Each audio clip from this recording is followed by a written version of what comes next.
This is the second studio hosted by the Architecture and Design Office fame. My name is David Lee, and with me is Marina Borderonay. The two of us are architects, partners at the office, and of course, hosts of the show. And today our guest is Lance Herbst. Lance is co-founder of Herbst Architects, an architecture office based in Auckland, New Zealand. Yeah, and with Lance, we talk about everything. His life, his upbringing in South Africa, how he ended up in New Zealand, then left New Zealand, then came back to New Zealand, starting their practice with his wife, how he and his wife work together, why they do houses, how they approach the design of houses, concepts, sketching, SketchUp, detailing, architectural language. Okay, well, don't reveal it all. Everything. We just covered everything in this conversation. People have to watch and listen.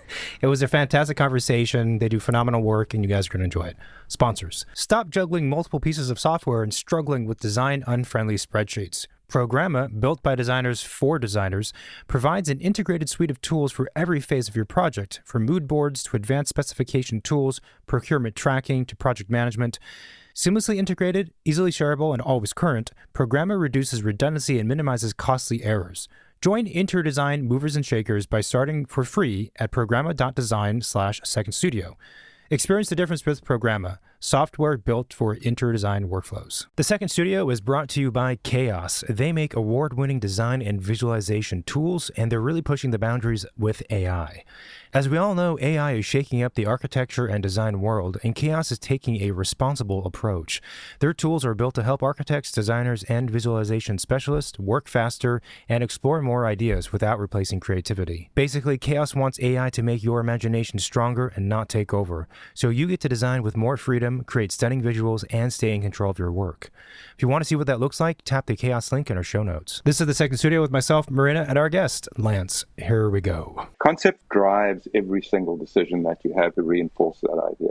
My route is not nearly as linear as a lot of architects that I've listened to you speak to. I was born in Cape Town in South Africa in 1961.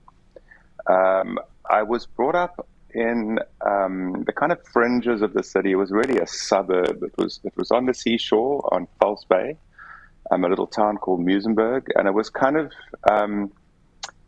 it really was a suburb. My young upbringing was really quite confined to that suburb, and in terms of architecture, it wasn't an area that was rich in architecture, as it were. So I have no recollection of like a lot of your guests, they say, I was 3 years old and the cereal packet fell over and I built the Eiffel Tower, and I knew at that moment that I was going to be an architect. So I didn't have any of that. So, my early upbringing, I don't have any recollection of architecture at all, really. So I then, when I was kind of early teens, I went to a high school, which I trained into, which was kind of closer to the city. And then, it was a very old establishment, kind of neoclassical. But again, I don't recall that having any impact on me wanting to do architecture. So, pre the age of 18, I probably didn't have an idea what, as a lot of kids don't, of what you're going to do when you grow up. And then things started going sideways. I mean, when I was born into the apartheid era in its heyday, and at the age of 17, I was conscripted when I was still at high school. So I went, this is such a convoluted story. So I had 2 years in the Defense Force and was drafted into a terrible war, and came out of that, and through a whole lot of circumstances at that point, made a new friend group. And for the first time in my life, or I suppose I was at that point as well, where I was kind of thinking, well, what am I going to do with my life now? But I was introduced to this friends group, and one of them, his father was an architect, and it was a group of kids that, they all kind of hang together. And I was just introduced into this group of kids whose parents were all architects.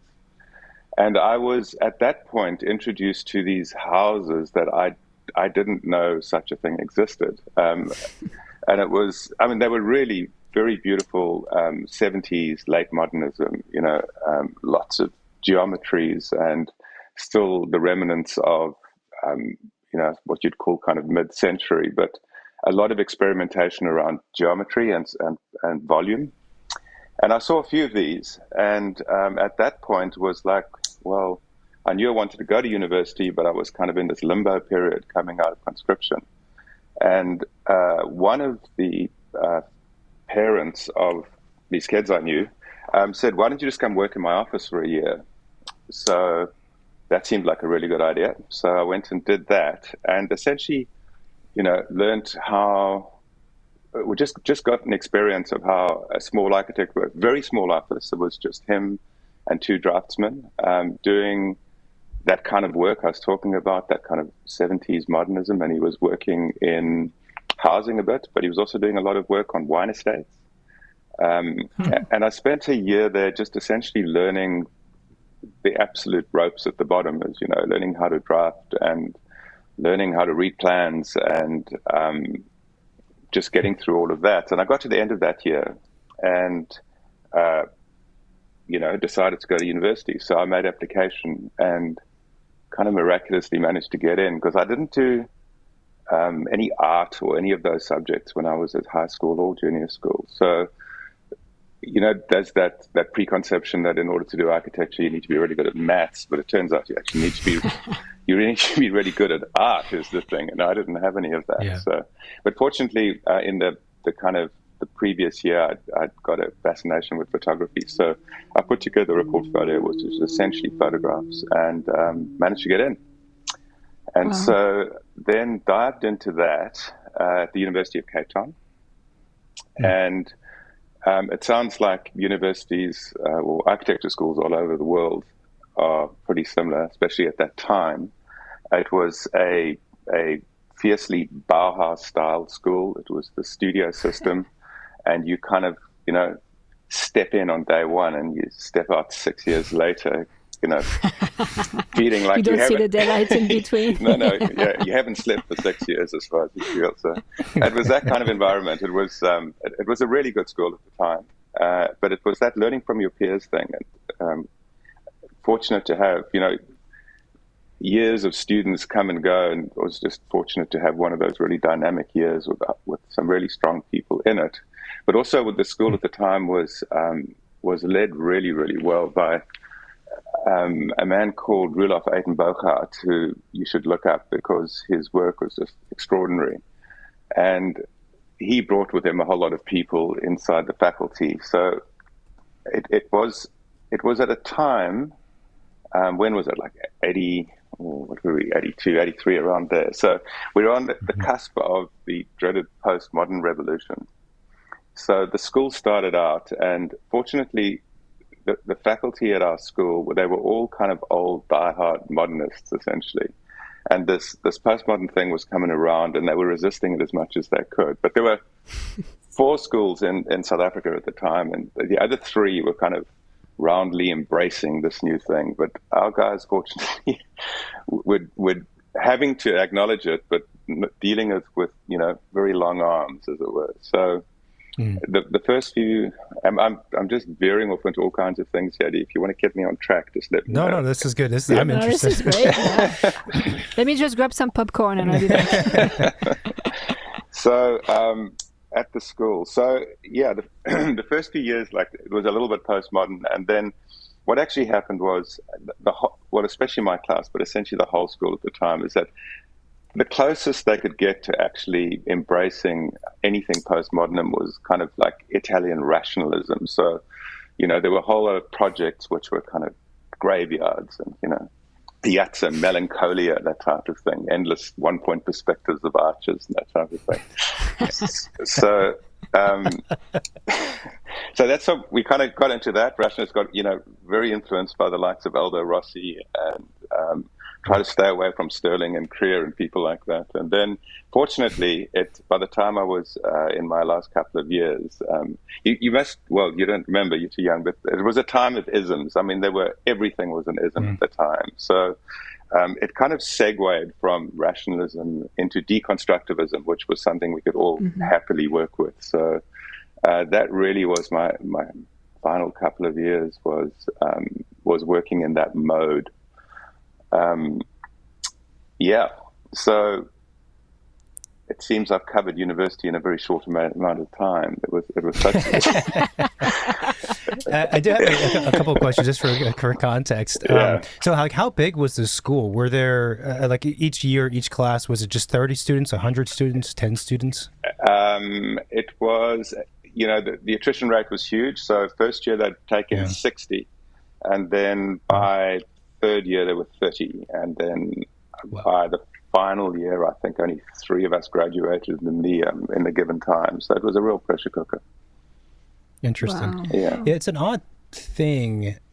I mean, it sounds like at that time, there, like you said, the isms, a lot of them kind of came and went or became popular very quickly. And you must have seen over a relatively short period of time a condensed amount of isms.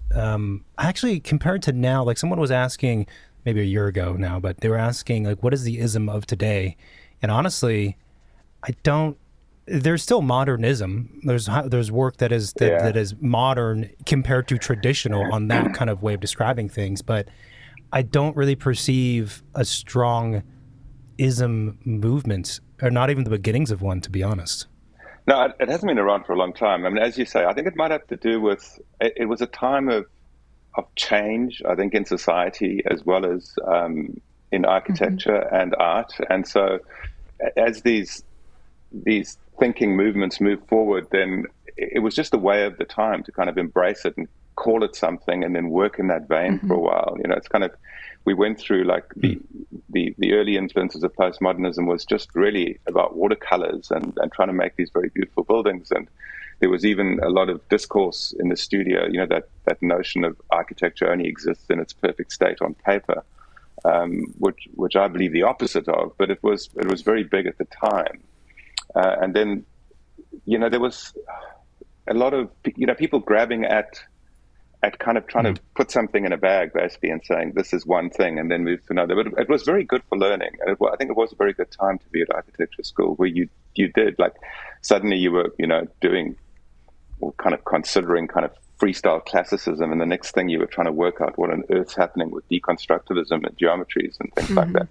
So I think it was a good period for kind of moving you through a number of ways of thinking while you were at architecture school, rather than just one trope, as it were.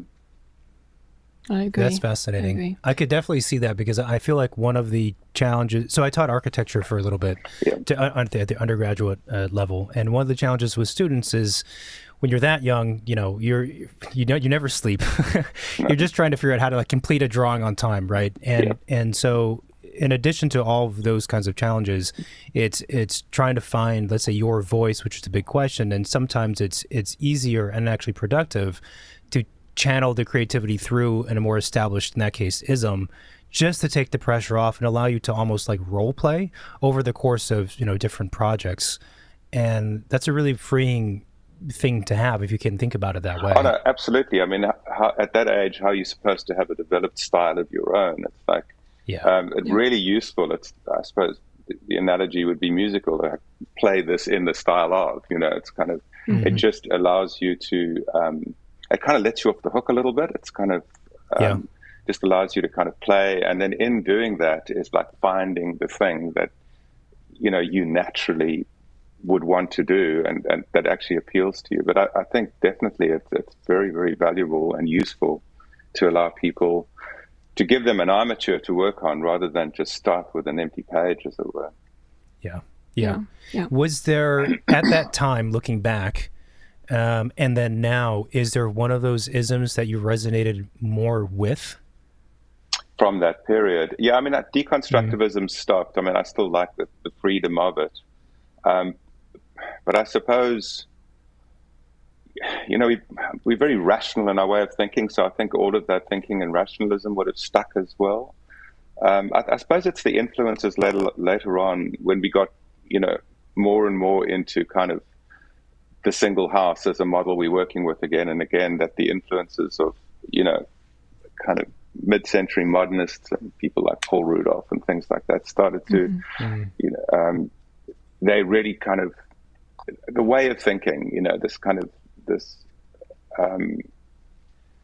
a way of making buildings which is made out of pieces, and yet it's got to do with a whole lot of cultural and social things as well, and very much got to do with climate and environment. So I think at university you don't think too much about what I'm sure kids do now, but I think formalism was really big thing that you are grappling with when you're at university, and I think that whole thing of working a building into the environment, it's kind of really difficult to do at university because everything's so almost removed from real sites, and the project is never going to get built. And so I think it's, the other thing with the university is that the University of Cape Town, we didn't, architecture in South Africa is around big buildings, is that when we got to New Zealand and found that like the house was a thing that was quite important in architecture, it was like, we've never worked on a house. I mean, right from day one in university, we would be working on,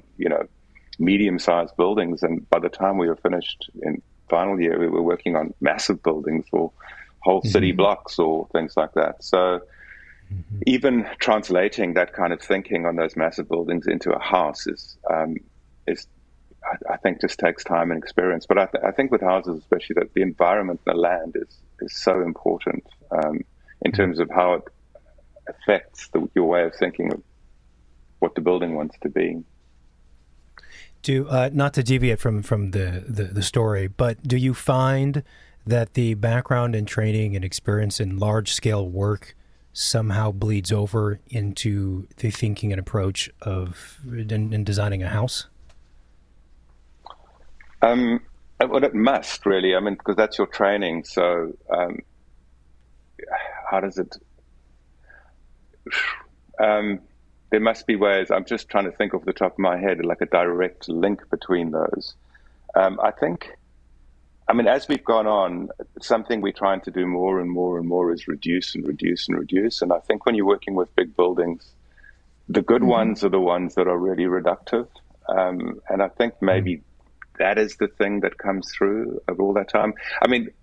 Working with bigger buildings then in practice, how that really affects you is that you really learn to deal with time and money and things. Stakes are really big. You got to do that. It's like you're not going to survive otherwise.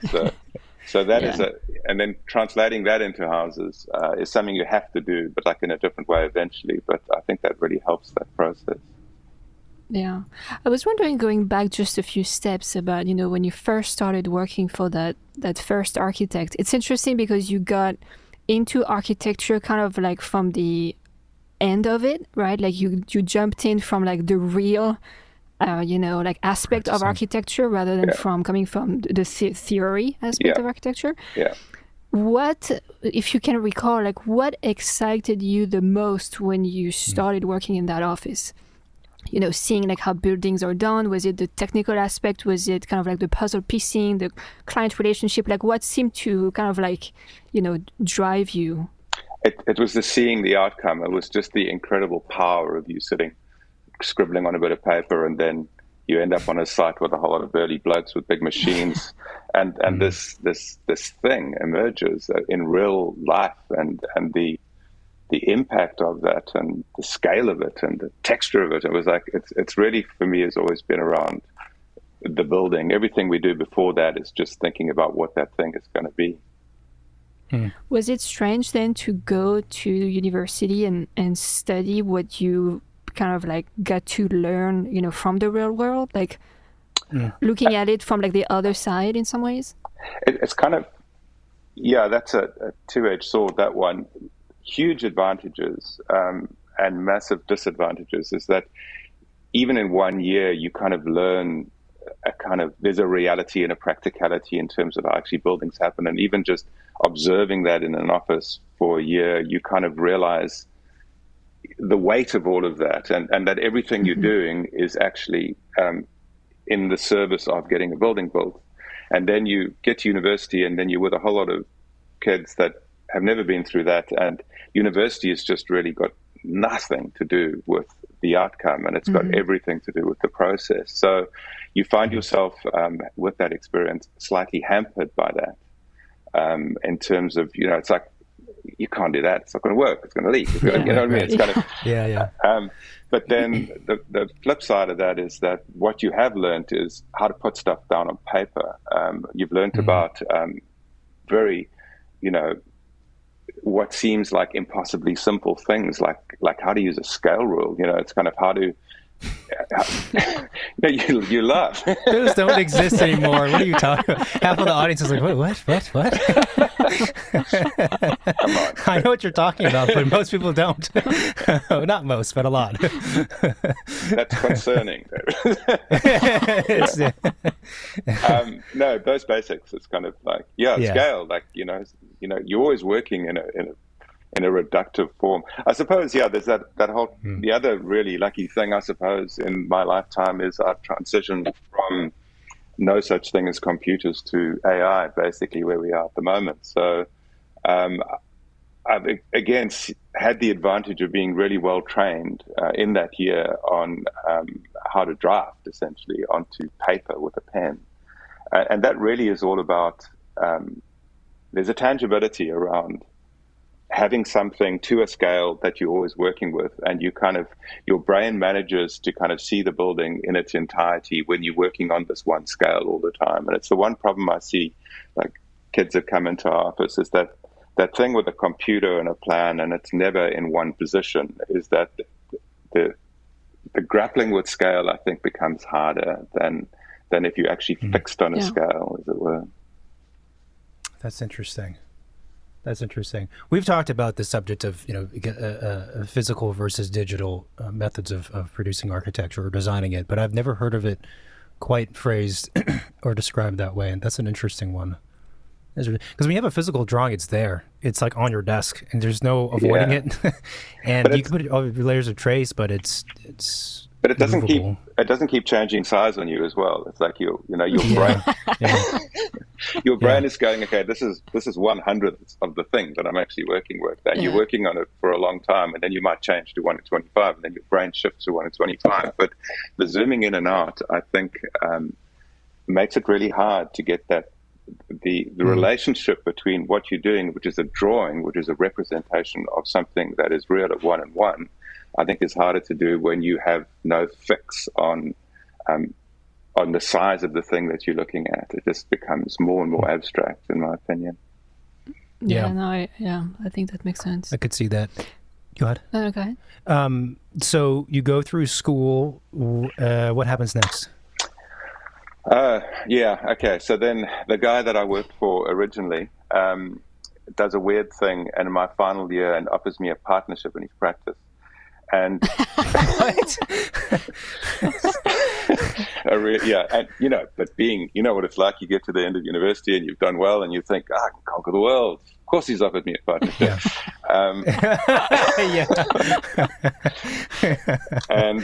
And so I joined him for 2 years as that, but I was hopelessly out of my depth, basically. So, I mean, it did some stuff, but it was so stressful because I really shouldn't have been at that position at that time. So, worked on a whole lot of stuff, managed to do my first house, and then after 2.5 years, it was just I need to scale this down, because it was thrown into. He was working on quite a lot of winery stuff at the moment, and I was just thrown into, having to not only document these, but kind of deal with them on site. And I wasn't ready for it. So I kind of gave that up after 2.5 years, and then did that thing. Did I ever work for anyone besides him? I think I did a year in a big, I did 3 or 4 months in a big practice while I was in university, but otherwise, no. Then after that experience, I went and, did that thing and set up on my dining room table at home and started doing little alterations and things for essentially friends, as a lot of people do. And then had one friend where I had one house done, and that was getting me on track. And so that was going pretty well for a while. And then for a little while, I remember the chronology of all of this. For a little while, we set up a kind of multidisciplinary practice with my brother-in-law for a couple of years.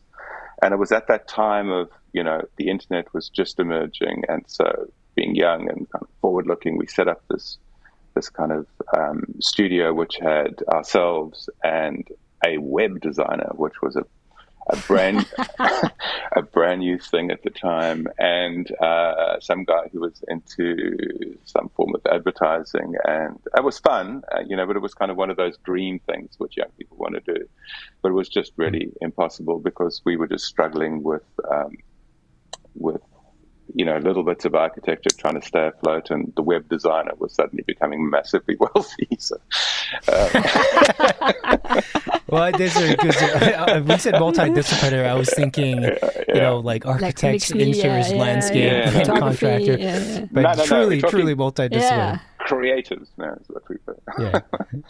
So you didn't want to switch to being in the tech industry, right? Like you wanted to stick with architecture. There was a moment where an ad agency guy who had been befriended, who was down the road from our studio, who was kind of intrigued with what was going on, and he was running quite a big agency, and he, I was speaking to him as like, not surviving, not making any money, this is impossible. And he said, well, come and join our agency. And I said, what? He said, I don't know anything about architecture. He says, no, you can just be our vibe guy.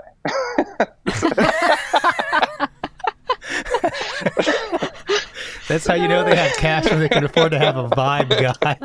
Just walk around and can you imagine an architecture office ever being like, we have a position for a vibe guy? That would be awesome. I think every architecture office could use a vibe guy. Probably. Yeah. So no, I didn't take that up. Then what happened? So back to the whole apartheid thing. So one of the problems with the conscription was that in South Africa at the time, what they did was once you were trained is that they would call you up every single year to do these things called camps for like a month to 3 months. And you try and get out of these things all the time. But the real problem that was happening was that, apartheid was, as it should, starting to, fall apart. It was, and the real problem was that they were now using conscripts to go and police the township. So it was very segregated. It was completely segregated at the time. And at this point in my life, I'd also, when I was young, I didn't have enough influence to make me understand what was going on. But at this point in my life, I really knew that this was a really bad scene. And the camp thing became a real problem because I knew if I was going to get called up, I'd be put in this situation of having to police these. And I just wasn't prepared to do that. So at this point, I realized, well, to be honest, right when I was, in the army, I realized that South Africa wasn't really my future. So at this point, the things really started to unhinge, and Chris Heine got shot. He was leader of the trade unions, and I think I had 7 little jobs at the time, and I got 7 phone calls, and just like everything go on hold. So it's, obviously everything was so up and down at the time. So I just went, it's time to move.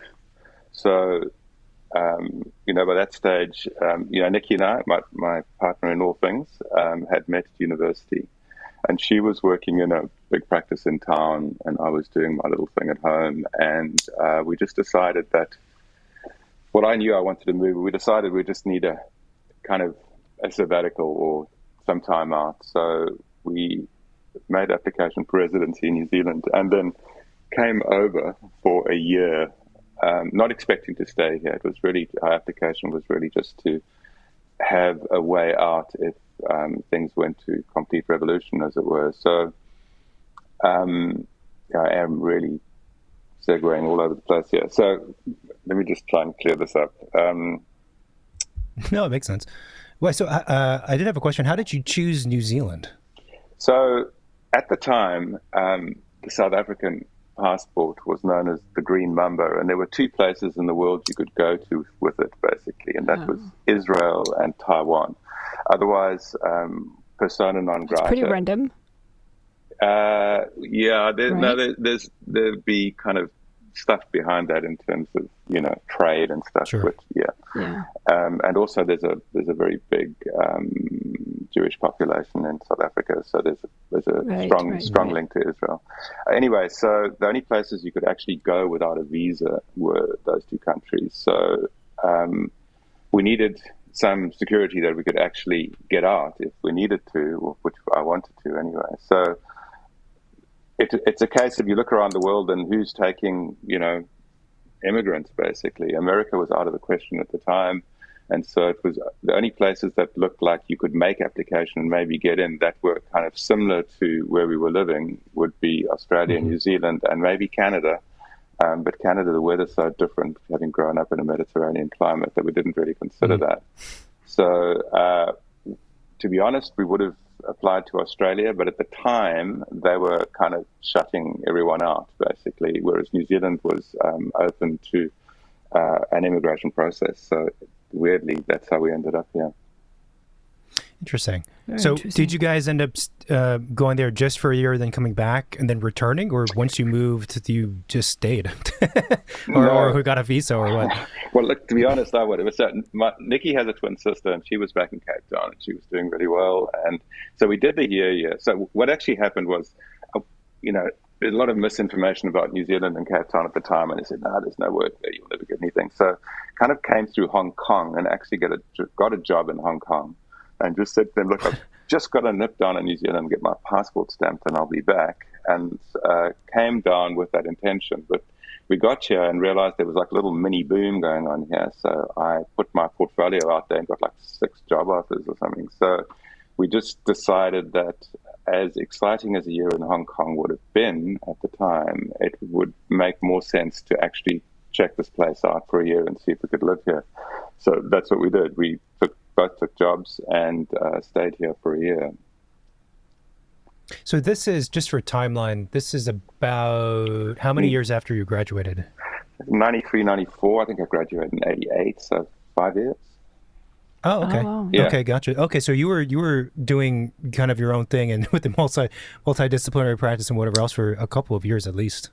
Yeah, so I think it was 2 years I think 2 years with Ernest Ford, and then 2 years by myself, and 2 years with the multidisciplinary practice. Yeah, it's about that, 6 years. Yeah. Okay, gotcha. So New Zealand, you arrive, you submit your portfolio, you start working at another office, or did you do your own thing? No. Yeah, no. That would have been ambitious. No, worked for a practice, kind of medium-sized practice. They were doing a kind of lot of development work. I didn't know the country, didn't know the practices, just took the job that seemed to be the most, pragmatic at the time. But it was good in that it was a very commercial, developer-driven practice. There was a lot of kind of fast development happening in Auckland at the time. And my role really was designer, which, just basically take the brief, design the building, and then it would move on into a kind of production people, basically. But that got to get to work on a lot of buildings very quickly. And then what happened then? So at the end of that year, as I say, Nikki has a twin sister who was in Cape Town, and she really wanted to go back. And also what had happened in South Africa is that the miracle had happened, and there was a peaceful transition from the apartheid regime into a democratic state, and really wanted to go back and just spend some time in what were referred to as the kind of the honeymoon period in South Africa, where just everything seemed possible. So it was a really nice time to be there.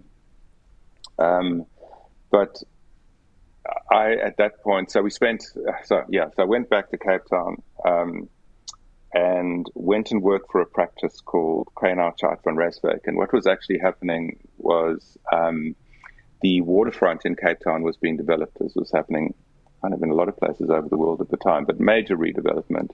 And these guys were, there was a lot of, Cape Town's waterfront was one of those that had really good old stock, in terms of warehouses and things. So the bones were there for some really interesting kind of redevelopment as well as new buildings.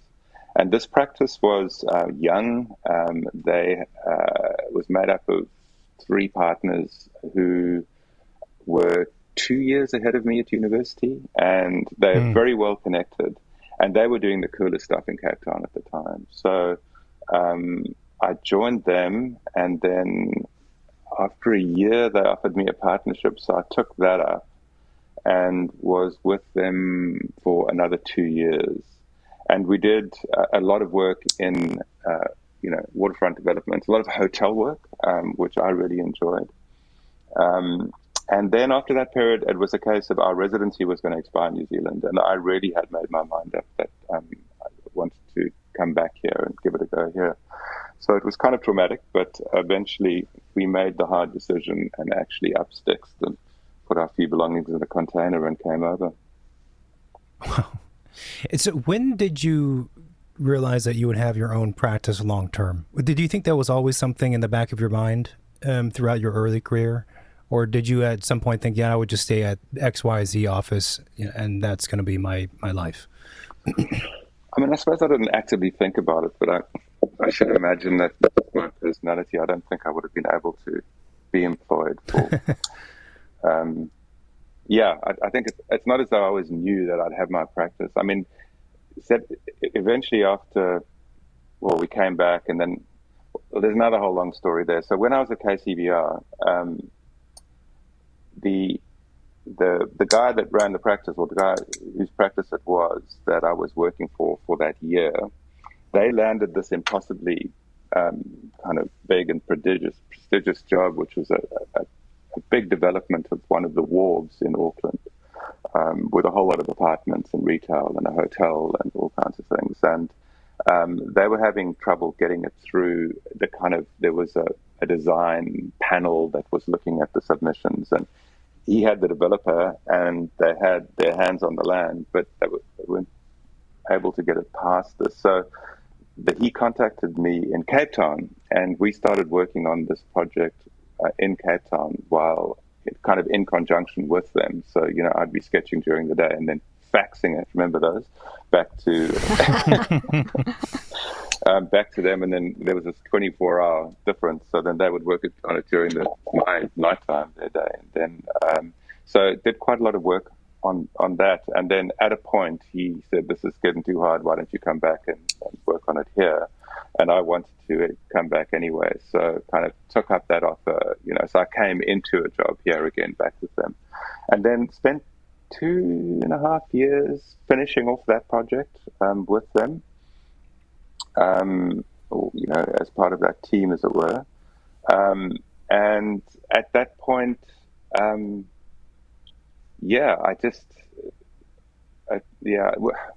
we weren't kind of getting on at that point as well. So, I just knew that I had to leave. And it was one of those moments that do I go and get another job? But it's really hard when, I don't, neither of us have any,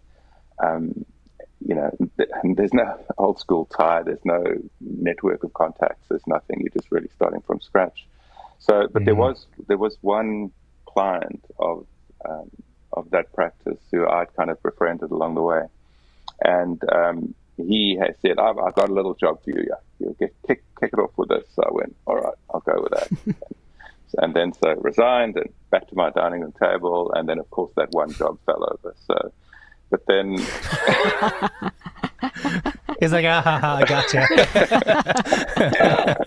Exactly, yeah. So I'm trying to remember how this all happened. But then what actually happens, the weird thing is when you actually do go out on your own, even with your limited contacts and stuff, is that people come out of the woodwork and they like supporting people to get off the ground. So little by little, we kind of, someone gave us a little bit of that and a little bit of this. And before we knew it, we were hiring people. And then it grew. Well, it's never got very big, but I mean, I think we were only, so when I say we, so at that point, Nikki was still working for practice, and then I left. And I think I was alone on my dining room table for we've been under a year, and then Nikki came and joined me, and that's essentially when we established Herbst Architects. And then Did you guys work on projects before that point, or was it kind of like the first time you were designing and working on something together? I think there were bits and pieces before that. We were in the same, weirdly, we were in the same practice for a while in New Zealand, where I was on the architecture side, and the guy I was working for, brother, ran an interiors division, and she was working there. So I think there was a bit of crossover there. But no, I think it was the first time we really were doing it together. Although, you know what, one of the questions that so as you know, Marin and I are both architects, and we are what did you say, a couple in all things, and of course we have a business. And the question we get asked a lot from everybody is like, well, how does that work? And did you know, like, how did you? Because a lot of people are like, oh, I could never work with my husband, or I could never work with my wife, and we're like, well, it doesn't work for everybody. And they want to know, like, well, what did you do to like prepare for that? Did you have like, a sense of experience working together before you decided to embark on this, behemoth journey? And it's like, no, not really. Okay, yeah, that's a hard one. Look, I mean, architecture, there are a lot of couples, and I think it's something that lends itself to it. I think the fact that it's kind of one of those all-encompassing careers, which whenever you travel, you're looking at architecture. Whenever it's kind of it'll be hard to have two architects and keep it separate in a way. So I think it has lent itself to it. Did we have some kind of pre-agreement, some pre-architectural nut, as it were? That would have been smart. No, we didn't have that. You just kind of fall into it. And I think, Nikki and I from the start is that we were very well kind of matched. Complementary, put it that way. So Nikki's always been really, really strong on conceptual thinking and pushes it really hard. And I had that training as well, but I'm very much a maker, and I like to move forward and start making the buildings. So the relationship between the two of us, as Nikki keep pulling it back to the conceptual, pulling back, and me racing forward, it's been like an awkward but useful dynamic, if you know what I mean. I know what you mean. We know exactly what you mean. We know. I've seen a lot of those, really cool concept diagrams, and then on the other side, somebody has to make it happen. So I know what you mean. Yeah. I tend to be the conceptual one of the two of us. The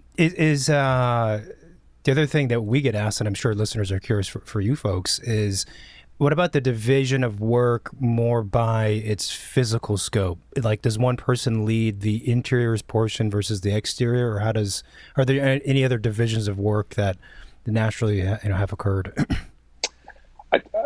The nature of our work, now that we've so specialized into these houses, is that I can't really make a division between where the interior starts and the exterior stops, or vice versa. Yeah. So it's really just architecture all the way through. So I think maybe I would get more involved, when the steel's being positioned, as it were, and Nikki might be more, but we both all the way through. So it would be painting a false picture to say that I do something and Nikki does something else. We kind of do it all together, and I suppose our strengths come to the fore. But at the end of the day, I mean, Nikki's really taught me how to think conceptually, and I now value that really highly. And so that is the thing we're always trying to do, is pull it back to what's the idea. So yes and no. Yes, I suppose we do concentrate on some stuff independently, and sometimes I'll lead, and we kind of pass the baton thing, which works pretty well too, is that you work on it for a while and you kind of go, oh God, you just take this over for a while, and then it comes back, and I think that works really well too, rather than work on it together all the time. Is sometimes just handing it over and then for a while and then coming back to it again works as well. So there's no one word answer to this. It's just a kind of, and the dynamic can be really, really euphoric, and it can be very scratchy as well. It's just the nature of it, Yeah. But I love that response. Marina calls it the potato. The house, we pass it back and forth. Passing the potato. Not like the most attractive. No, I like the baton. I think it's more appropriate to the field. Than a potato. Than a potato. That's the French in me, Client, he's like, here's your house, it's a potato. The French in you. The earth apple. Obsessed with a wheel of cheese. Pomme de terre, There we go. Did you guys know? The other thing too is we're getting the clicking sound from the pen, so you just might want to not click right. the pen. Okay, sorry about that. It's okay. And now let's give a shout out to our sponsors who support our show. Available with Revit version 2023.1 onward, Autodesk Insight is a next generation carbon analysis tool that can help you make the leap to low carbon design. With only a few clicks, Insight lets you analyze, understand, and track the embodied and operational carbon impact of your design choices. You can then visualize opportunities for energy efficiency and carbon mitigation with its flexible dashboards, helping you make more sustainable and informed decisions. Check out the Insight link in our show notes to find out more. This episode of The Second Studio is brought to you by BQE Core, the all-in-one firm management software built for architects. Designed by architects for architects, Core helps you track time effortlessly, manage projects seamlessly, and get paid faster, so you can focus on design and not spreadsheets. With powerful automation and real-time insights, it's everything you need to run a smarter, more profitable firm. See how BQE Core can transform your practice by clicking the link in our show notes. At what point did you know or realize that houses were going to be such a big focus for you guys? So the practice when we started RTO was, as I said, we did a couple of years, and then what really kicked the practice into real being was made a relationship with a developer. So Nikki and I both came, as I taught, from a university that taught big buildings. And all of Nikki's experience and my experience really was with kind of development work in one way or another. And so we formed a relationship through a builder that we were working with at one point with this one developer. And slowly but surely, we became his guy. And over a period of 10 years, maybe a bit more, we did an enormous amount of development work, which was kind of what had actually happened was a huge tract of land had opened up in Auckland for development of kind of office warehouses and offices and really just that kind of commercial work. And so we did 10 years of a lot of these buildings, which happened very, very quickly. But what that did was it kind of allowed us to fund, because we were still getting kind of small houses, you know, we need to go back to the history on the batch and stuff so you understand that. But we were still getting small houses. But it's really difficult to make practice work on those very small houses. So what we were doing is we were doing this commercial work, and it was funding the smaller houses. And then as time went by, the houses got a little bit bigger and the budgets got a bit bigger. And also that very pressurized world of developer-driven, very fast work it kind of wears you down. So at a point, I split the practice and brought in a partner on the commercial side. And then we did the commercial separately to the residential side. And so there's Nikki and I on the residential side, and then myself and Bodhi on the commercial side. And I thought that made sense for a number of reasons. The main one is that my observation is that clients that want a house don't want a commercial architect, and clients that want an office building don't want a house architect. So I thought it was really important to keep those clean. And I think that made sense. So subsequently, I got to a point where I was just exhausted by that commercial work. So Bodhi took it over. I stayed involved, but recently I've really removed myself from that completely, and we just concentrate now. And as the houses have got more and more, you know, the budgets got bigger, but they've also got much more complicated. So I've decided just, you know, that's what we're focusing on. Did that answer your question? Yeah, it does. So for how long did the other, not development company, the commercial architecture office exist for? I mean, it's still there. It's still around, it sounds like. But how long were you with it? You said it was a fairly recent decision to focus strictly on the residential? No, I've been doing it for quite a while, but I was still a director of Herbst Maxi Metropolitan Architects, and so Bodhi was I was just extracting more and more from that, and Bodhi was running all of those projects anyway. So it was just a case of my role is, you know, decreasing, and so how long? When did we set up HMMA? Probably 10 years ago, and it's only last year, I think, that he's taken it over completely. Wow. Okay. Do you miss anything from the commercial work? Not really, no.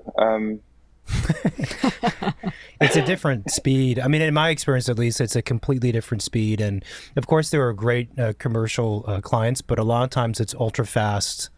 And if it's a big project, it gets complicated because the client is not one or two people. It's boards and then presidents and da da da da da. I don't know what kind of work you guys were doing, but yeah. Well, no, it wasn't any boards or presidents, and it wasn't, it was pure development, office warehouse, that type of thing. So, and we did, we tried to do the best in the with what we had to work with, time wise, material wise, money wise, and we did some reasonably, interesting stuff for sure. But it was just a case of you get to a point where it's okay, you can work on this office warehouse, or you can work on this, incredible house on a beach. Which one do you want to work yeah. with? And we had enough of those incredible houses on the beach for us to actually say, well for me to say, look, this is really what I want to work on. It's really as simple as that. So, do I miss anything? I mean, sometimes I miss the speed of it, to be honest. It's just the project, like a commercial project, from where to go, you sometimes 16 months or something if it's the smallest one. But a house, seems to take a lot longer than that. On that note, I know it varies a lot depending on the client, the house, the budget, all these things. But what do you typically see as timelines for a house project? The planning and documentation, design versus construction. Well, depending on for planning. Okay, depending on the size of it, but from where to go, I say 2 to 2.5 years, basically. So, from briefing through design, we've got a 2-stage consenting process here. So it's not a year. I know we've done a little bit of work in America, and it seems to be a lot longer there, the consenting process. But probably 6 to 8 months for design and consenting. What is consenting? Oh, okay. So what do you call it? You've got to go to the state and get their permission. Oh, approvals for permits. Yeah. Okay, gotcha. Okay, yeah. Gotcha, yeah. Yeah, so there's a 2-stage process here. There's a resource consenting, which is around the environment, and that is the one which is an uncertain process and can take anything up to 6 months if it's at all contentious, or even longer. But a minimum of kind of 3 months. And then you've got the building consent process, which is the nuts and bolts, basically, and that takes less time. So a kind of year of documentation and 14 months of building. It's, 2 years to 2.5 years. A small building, kind of 1.5 years to 2 years. If that makes sense. Yeah, that's about the same timeline that we see. It's funny because people meaning clients who don't know anything about these industries. Obviously, a lot of these folks see nice houses in magazines, and when we talk to them about timelines for the design and documentation and approvals or consenting, they're shocked at how long it takes. Because everyone thinks about construction as lasting 18 months to 2.5 years or 3 years. They're like, okay, it's a lot of stuff to put together. They're like, why does it take you so long to draw a house? I'm like, well, it's complicated. Also, haven't you got that button on your computer? One of those things, yeah. No, but sometimes it shocks me how long it takes, but it does. I mean, it's a weird process, actually. It's kind of, you're pre-imagining this thing down to its final, handle and screw and light bulb, and then you're putting that all on paper in such a way that someone can interpret that and turn it into a real thing. It takes time. Are most of their works projects in New Zealand, or do you guys do work frequently abroad in other places? So pretty much all of the stuff that we build is in New Zealand. We do work overseas, and we've designed a number of houses in Australia and one in South America and a couple in America. And recently we did one where we documented the whole building up, and we thought we were going to build it, and then certain events happened in America which stopped that. So the problem we've had with that is that what we ended up doing was offering a design-only service where we do a very detailed 3D model of the building that could be handed over to somebody, because we found it really hard to cross that bridge where you find an architect of record on the other side and how to work with them. And it's a very complex process. It's, people make it sound easy, but we found it to be pretty difficult to work that whole thing out. We still hope to do it, but it's a hard thing to do. Don't get me going on the imperial system, will you? It took me a minute too, but eventually, you get used to it. It doesn't make sense. There's a really great SNL clip on the imperial system, which you might watch. There is. I think finding a good architect of record is tough. I mean, you need to find someone who's like-minded, but also not going to step on your toes and all these types of things. It's really difficult. There's also things in America happen so differently to the way they happen here. I mean, this is a really small country, so like everything we do is pretty much bespoke, So whereas we find America works a lot with systems, and we find it difficult for us to explain that, well, the window needs to be exactly this size, but it's like, well, no, it only comes in this size. And it's like, yeah, we'll get them to make one a bit bigger, and it's like, it's a bit. I'm simplifying it, but you know what I mean. It's kind of we found it quite hard to translate the way we do things here into the way things are done. Australia is obviously much easier. We work on the same standards and things, but America's a particularly tough nut to crack for us. So.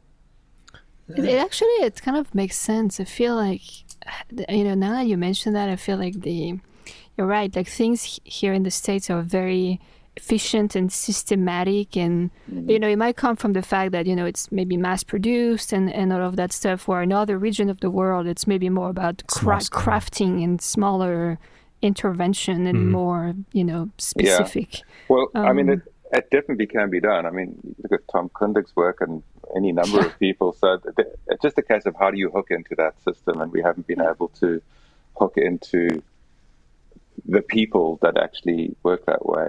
You've got to get through a lot of layers, I think, before you find those people. Yeah. And it's also obviously a budget thing, because some of those houses are $2,000-$3,000 a square foot. And that's a lot of money. That's a very rare segment of the population that has that kind of cash and wants to spend it on a work of architecture. Modern architecture as well. Yeah, that's true. It's very narrow. Like that funnel, it gets very small at the very end of it. Well, and we've actually never been to New Zealand, but I was wondering, is modern architecture more common, more embraced in New Zealand than maybe other places? Yeah, one of the main reasons I want to stay here and work, it's a young country, and it has very little baggage. I mean, even in South Africa, when house clients would come, a lot of it would be like, I call it like ordering pizza. I'd have a Hawaiian with extra cheese, basically. So, or I don't know, or a French souffle or something.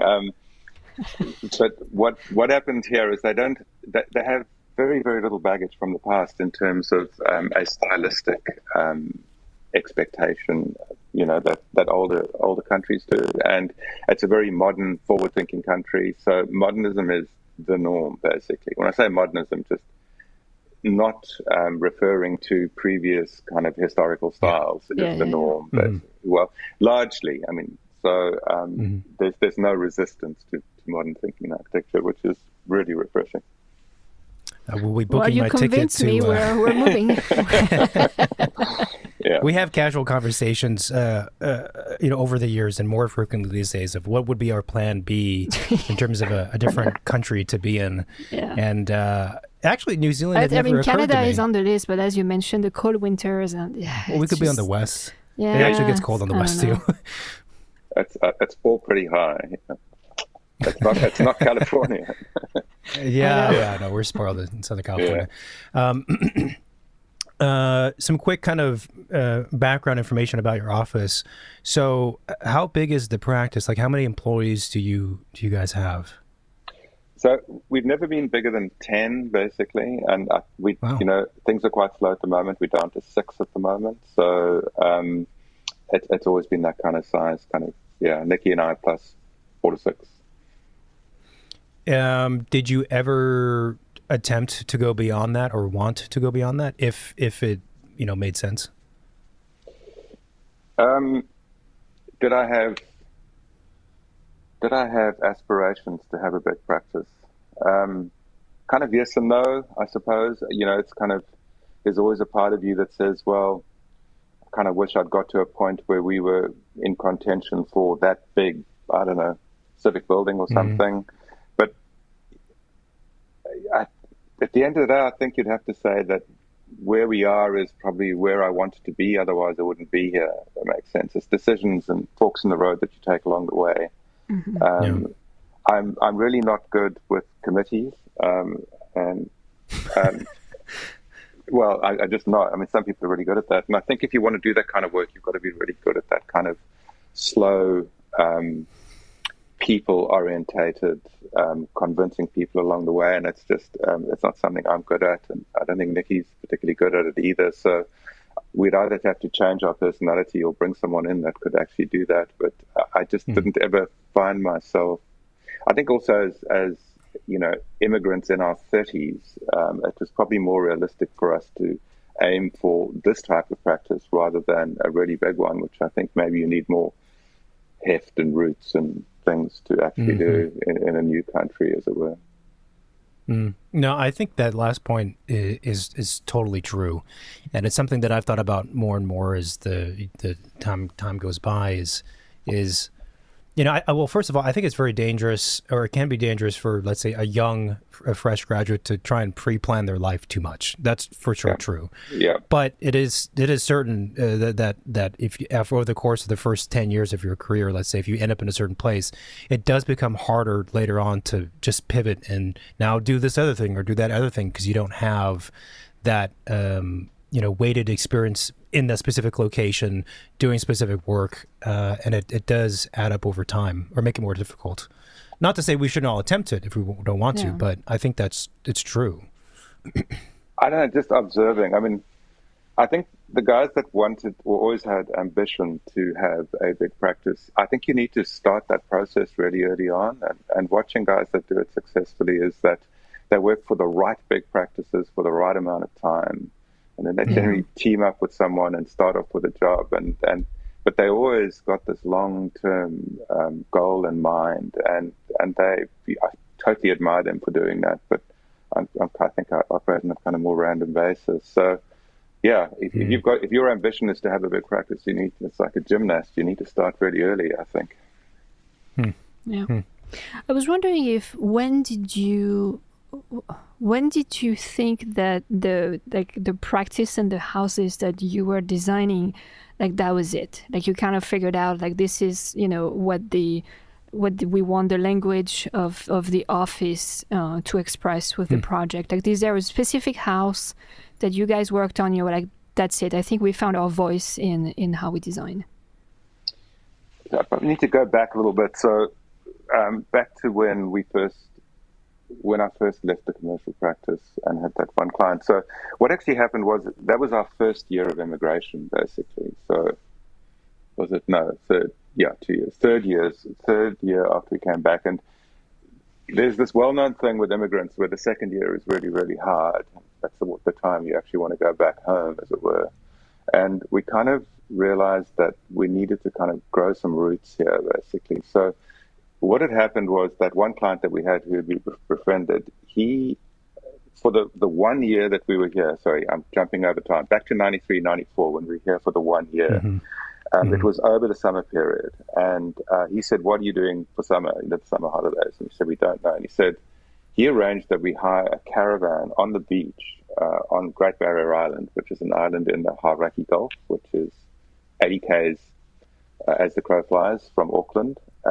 Really beautiful place. And we spent, I don't know, a week or something there, and we absolutely fell in love with the place. So then, wind forward, back to Cape Town, 3 years, immigrate, come here, hit the second difficult year, and we realized we had to grow roots. So we said, buy land on Barrier. So we managed to scrape together what we had, and we bought a section on Great Barrier Island.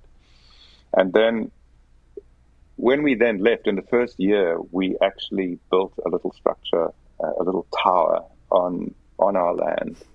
That wasn't meant to be a real building. It was it's a water tank with a field kitchen underneath it, but it was a lot of fun.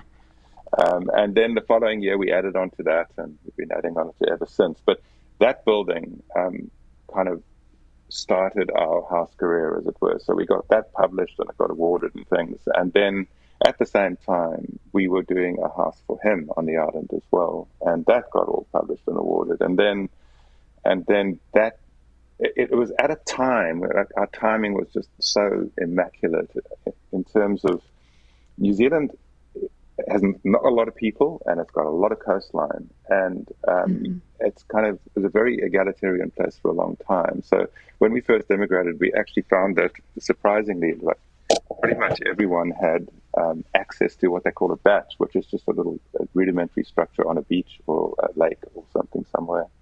And so it was very accessible, and the land was still very accessible. So this genre of building that they had, we became fascinated with, and started kind of playing with that genre in combination with how you put sticks together, because we'd never worked with timber before, really, because we come from a masonry background, in a kind of modern way. So those initial buildings, we did one, and then the next one, and then the next one, and then so trying to get back to Marina's question is that when did we think we had a style? I don't think we did, but I've been asked this question before, and they say, well, sometimes people say, why does your work look Japanese? And my answer is, well, I was going to ask, yeah. Well, I could see Hawaii, I could see Japan in some of your work, and I'm like, I'm very curious. Well, I suspect it comes from a... Oh, sorry, I shouldn't answer. And go ahead and answer. I was about to take a guess. My answer to that question really is that if I gave you 4 sticks and gave you enough time to play with them, they're going to end up looking Japanese, basically. So, right. Because it's almost like the inevitable outcome of like an elegant solution, because they've been doing it for so long and doing it so well. But there again, the Scandinavians do it really well too. From university, like Aldo Alto and those deconstructivists, and that thing that was happening in Europe at the time using timber with steel connections, I was absolutely fascinated with, even at university. And that's something that's carried through. I have a real fascination with how steel and timber work together as kind of connectors, basically. So and give, the one gives each other strength. So boy, I'm segueing all over the place. Where was I? When did we know? I'd like to think we don't have a style, but that would be disingenuous. We kind of do. I think it's just a logical... Where the language actually comes from is that when we started doing these batches, so our whole thinking about these is that like batches are second houses, and that like when you go to the analogy we use, it's like it's designing a sports car. You don't design a sports car with the top up, you design it with the top down, basically, because that's how you're going to use this building. So your engagement with nature and the weather and, the wind and the stars and everything, it kind of comes to the top of the list in terms of that's the thing you're actually designing for. Yeah. But what happens in New Zealand is that, like, we came from a more benevolent climate, as you live in, but this one is a very changeable climate. So it's kind of, in summer the temperature's around, a good day is 26, but don't ask me to say that in Fahrenheit. Yeah, that makes sense to me. I don't know what that means. But also you get winds coming. 80s. Yeah. You get winds coming from either direction, and you get a really cold wind coming from the southwest, and you get this warm wind coming from the northeast, and then you've got this other old problem, which is the La Nina, El Nina thing. So you'll get whole seasons where the winds come from the northeast, and then whole seasons where it comes from the southwest. And the other problem is that you get these clouds racing overhead, and then you'll have rain for 3 minutes, and then it'll be sunny again. So a very, very changeable environment. So a lot of the language around our buildings is around sliding screens and overhangs and things, so that you can adjust the building to suit or to kind of respond to this. The wind has just flicked 180 degrees, and it's like, we're sitting out here, so how do you stay comfortable? So a lot of that language of layers of screens and things that you're looking at is around just wind protection. The other thing is, with talking about the kind of the beach house or the second house, that we borrowed a word called lanai, I think, from Hawaii, which is that space which is an outside room, but it's not an inside room, but it's got a roof and it's got a floor and it's got a fireplace, and it feels like an inside space, but it's not. It's an outside space. It's got to feel more outside, and it's like that is that is the space that we design those houses around. So when you do that, then that essentially leads you to a language, basically. So a lot of our stuff in those conditions, you'll see those repetitive elements. They're not there for stylistic reasons or formal reasons. They're for pragmatic reasons. But obviously how we make them is really important. And we do, we really like working with wood, and we like working with steel, and we like working with stone. And, in that sense, we're kind of, just classic modernists, I guess. That's a great answer. It sounds like these little batch is what they're called. Batch. Yeah. Batch. Yep. Yeah. Structures are almost the ideal, perfect setup for like a young architect to start trying stuff, because the thing. The challenge is when you break off on your own and do your own practice, as you know, is that you're not awarded, these mega projects, and probably you shouldn't be anyway. You do start with smaller projects, but then smaller projects in more normal, primary house residence situations, there's a lot of constraints and the budget's tight and et cetera, et cetera. So there's not like any time or space to think, quote, architecturally, let's say, for lack of a better word. But those structures sound almost ideal, especially with the weather changing and having to adapt to that and whatever else. Oh yeah, it's almost like we need more of those.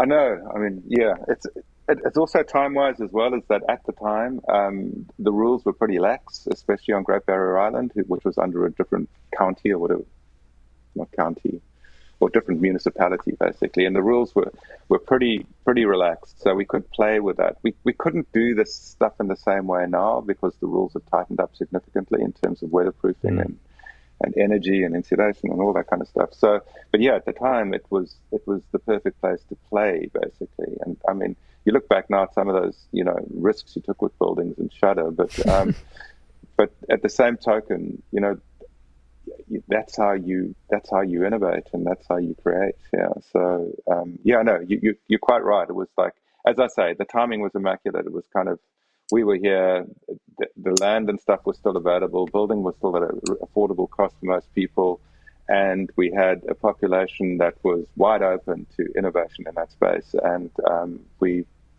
it essentially did build our practice off those buildings. Do you think that it's become harder over the years for your practice, but maybe in general, for architects, to push and do creative work because the environment, I don't mean the climate, but I mean like the building codes, the cost of things, all that other stuff, all the parameters have become more and more restrictive and require more time to be spent just on weatherproofing a house, and things like that? I think, absolutely. If you look across the world, and where the really innovative stuff has been done at the moment are in countries which have much more relaxed regulations, South American countries, African countries. I think it's a lot harder.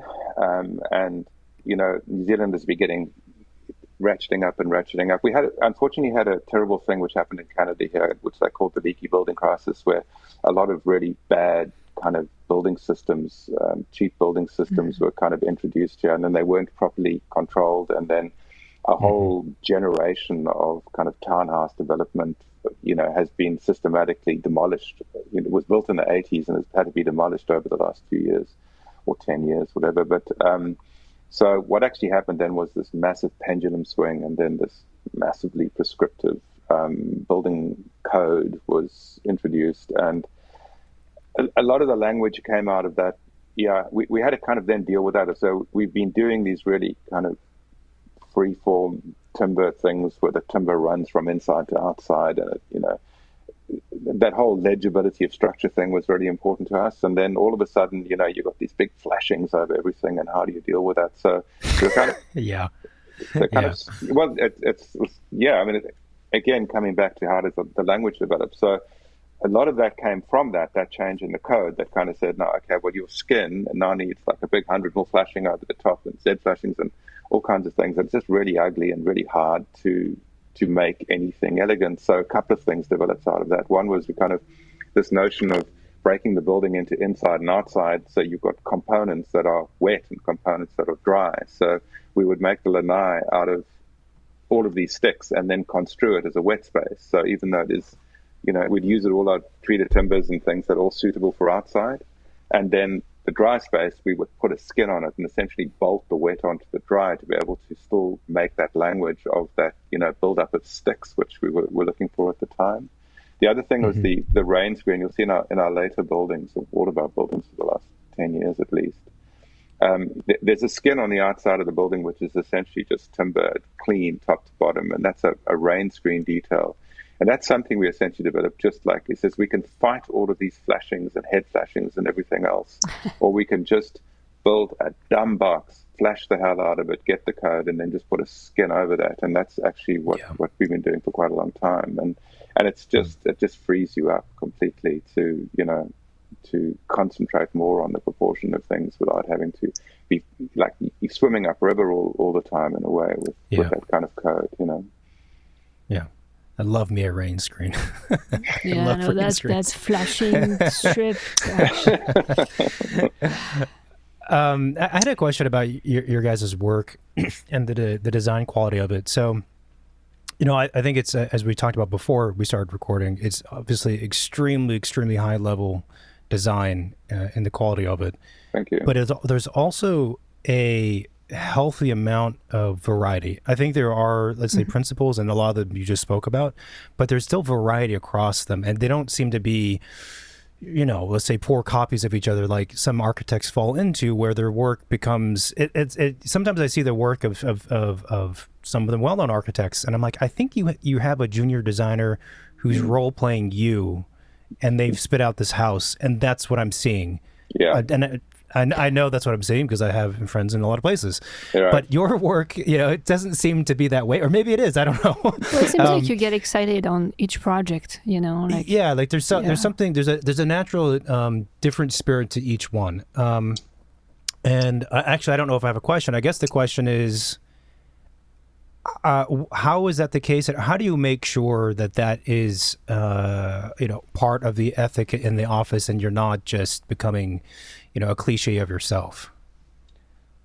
That's a hard question. It's how do you do that? Kind of coming back to, I think, the idea of concept. I mean, it's like, to be honest, it took me 10, 15 years after university to really understand what concept was. I mean, I don't think a lot of students really understand what it means. And it took me a long, long time to actually work out what that is. And as I say, Nikki was really good at doing that all the time, is pulling it back into that conceptual thinking. So I think that's what we always try and do. Is it's really easy to, because briefs are hard enough as it is. You get a brief, you got all this code, there's height to boundaries and heights and and all this budget, and you end up kind of just going into problem solving mode. I think, which is what you're talking about. And then you've got so adept at that problem solving mode that it just kind of takes on a life of its own and runs away. And it's like, I think you need to pull it right back to the beginning and saying, what are you saying? What are you doing? And I think a lot of it is around sight for us, is that what does this thing how does it want to integrate with the site? How can we make the site better with our intervention rather than worse? So we do a lot of thinking around that. And and then sometimes just saying, I'm not going to work with that material this time, I'm going to work with that material. Because sometimes that's a completely, there's no real reason for that. I mean,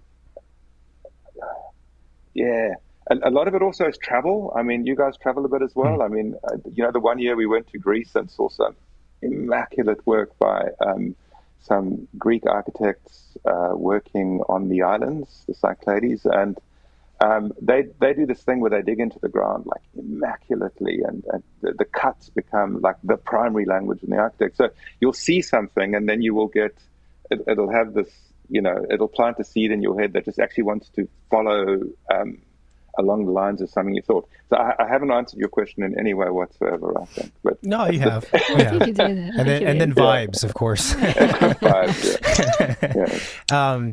But on the subject of concepts and conceptual thinking, it's an interesting one because it's something that is discussed so much in school. Yeah. I agree that most students and most people don't, or architects don't really fully have a clear understanding of it. But it's talked about a lot in school. But Yeah. in practice, it kind of it fizzles out. So, not to put you on the spot, but so if for you now, what does it mean to have a concept behind a house? Yeah, you see, there you go.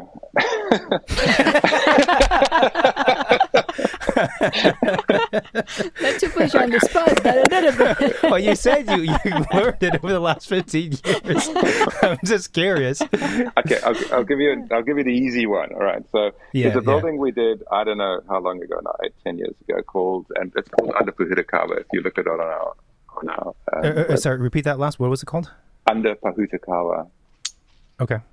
So what it was a building on the fringe of a beach with a mature Pahutakawa forest. And Pahutakawa are like sacred trees in New Zealand, so you don't get to cut them down, basically. And we were tasked with putting a building inside of this, and which means we had to cut some down, which means we had to get permissions from people that you don't normally get permission from. So we went down a very poetic, and so sometimes concept is just metaphor, right? So in this case, it was we just leaned heavily into that metaphor, and basically the trees and the building need to become one.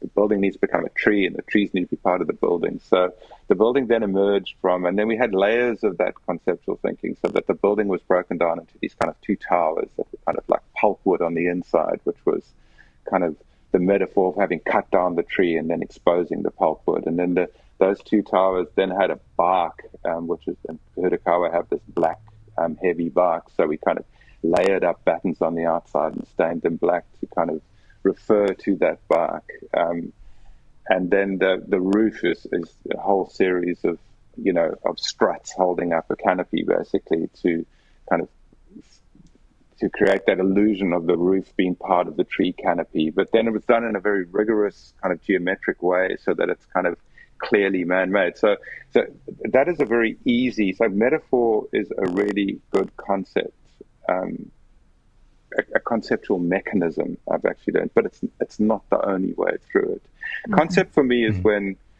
you get an idea of that comes out of the brief, the land, the client, whatever, that is an idea that then drives every single decision that you have going down to reinforce that idea. Mm-hmm. Is that Do you guys work a lot? Yeah. Yeah, it does. We were just looking up images of that project. It's very beautiful. It made me wonder, do you work a lot in 3D or physical model then to try and kind of like give shape to that metaphor during the process? So models. So some friends of mine, they work in a much more sculptural way, and I can see how early modeling really works for them. Our work is very kind of assembly-based. It's putting things together. And we do make models. Yes, we do make physical models occasionally, but with the advent of SketchUp, which is almost designed for us in a way, in terms of how you can very quickly build up kind of linear components. So we work in 3D. I mean, it starts on the by hand, basically, with just sketching, and then quite soon we'll start putting it to scale in kind of AutoCAD, and then very quickly thereafter it moves on to SketchUp, and then we just keep doing, working it on SketchUp. Is that fascinating? Yeah. Yeah. So models generally we use as a presentation tool. So we'll get there's a guy that cuts tiny things, little buttons and things out with lasers and stuff. And the reason we do that is that nothing is seductive as a model. And that's one of the problems with working with models early on, is that you can seduce yourself with them as well, is my feeling. So we find that with SketchUp and that kind of fast modeling stuff, and it's been a game changer in terms of Nikki's just been on a jury for 2 weeks, and a lot of the stuff you're looking for is missteps, and so tracking junctions and how things hit each other and stuff, is that the amount of handwork that would have taken 20 years ago to be able to look at every single junction in 3 dimension it's just, and we can do it so quickly now. So I think it's been a game changer in terms of like achieving an incredible resolution of a building. Yeah. Yeah, that's well said. I know we're coming up on the time, so the final question from us is, of course, what is your favorite building? And it can be one of your own. It does not have to be one of your own. So the right answer to this is Ronchamp, right? Someone's been paying attention. You've done your homework. Yeah, no. So I've listened to a few, and it keeps coming up. And I hadn't been to Ronchamp, and had I not listened to any, I might have said that. But what actually concerned me about that whole thing is that, geez, all these architects you're talking to, is they're all referring to buildings that like 100 years old has been their favorite building, yes. which is a little sad. So I'm not going to give you a one-word answer because that's impossible, but I'll mention a couple if that's okay. Yeah. Are you having written down? I do. Okay. All right. I knew you were going to ask me. Yeah. So if we were going back to that time, then I'd have to mention Maison de Verre, the Pierre Charot. Oh yeah. Oh yeah. So just for the pure theater of life, it's just absolutely amazing.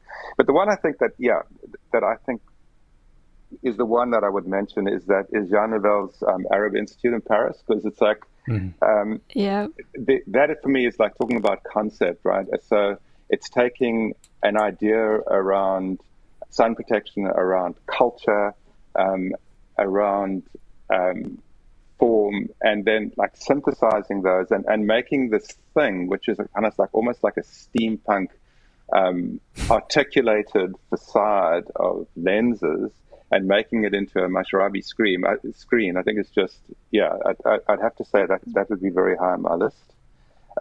There's a little building we saw at Seattle University by Stephen Hall. It's the Chapel of St. Ignatius. I don't know if you've seen it, but it's like this absolutely beautifully well-considered tilt slab construction where he's cast the concrete slabs and then lifted them to form facade, and then the beds that he cast the concrete slabs into on our reflection pools is an absolutely amazing little piece of work. And then currently there's a building we went to recently in Tasmania by John Wardle, which is called the Shearer's Quarters, which is just a delightful little house. So that's my list. Those are good ones. That's a really good list. Yeah, that's a really good list. I always forget about the Jean Nouvel building in Paris. It's one of my favorite ones in Paris as well. He also did the Fondation Cartier, which is a very small pavilion, which is probably my favorite museum in Paris. I mean, there's the big ones, obviously, but like it's just so intimate, and it's just the glass box surrounded by trees, and there is something just poetic between you and the art and nature, and that's it. And did you see the Junior Ishigami when it was there? Oh, I did not, but I know what you're talking about. There was a whole exhibition of his inside the Fondation Cartier. Yeah. That was, I think the one I did, he had the sculptor Ron, I'm going to butcher his name, Ron Mueck, who does kind of like very realistic sculptures of people, but at different scale. Okay, no. And so there is like very small people laying down and like a giant person. And it was like, I don't know, it's like being in somebody's, creative brain. It was just very, the space was very conducive of that kind of experience. It was very cool. Nice. Well, the time went by super quickly. It's the morning on your side on Thursday. This was so much fun. Thank you, Lance, for taking the time. Thank you for having me. It's been a pleasure. Thank you, everybody, for listening to this week's episode. If you like what we're doing, then please support the show by leaving a review of it in the Apple Podcast app. You can also find us on Spotify and YouTube to, I don't know, do whatever you subscribe is what you do there. Watch. And I think you can rank and like and whatever else and comment. Do you even use YouTube? You can not really. You can also. I don't use podcasts either. Like you know how to use YouTube. You can also find us on Instagram, which our handle is Second Studio Pod, and our website is secondstudiopod.com. Email is hello@secondstudiopod, and you can text us, DM us any guest suggestions, topic suggestions, questions you want us to cover, and our hotline for texting is 213-222-6955. Beyond that, a lot of cool guests coming, more topics, da-da-da-da-da. That's it? Anything else? We're good? No, that's it. I'm retiring. Okay. See you later. Bye. Bye-bye.